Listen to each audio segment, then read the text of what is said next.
Well, in this sort of video I'm just going to show you the sound of the Sidekick Reverb 25 amplifier by Fender.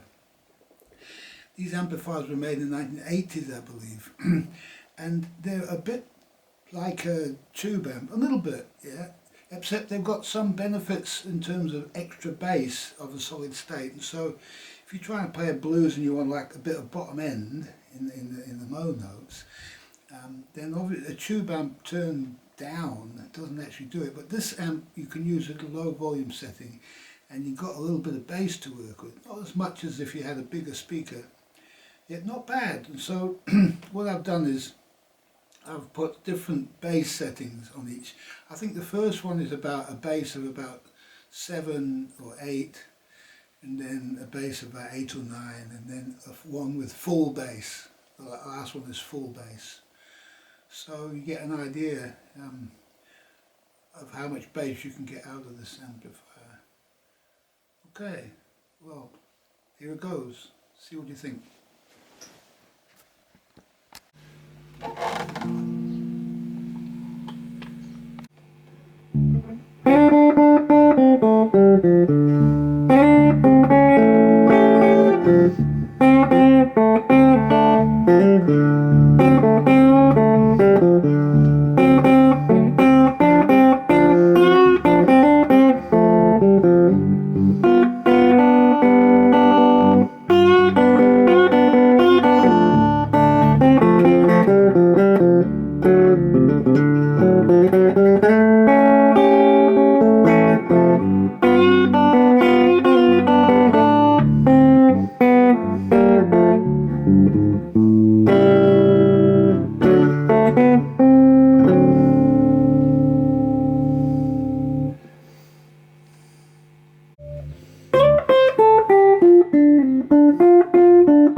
reverb.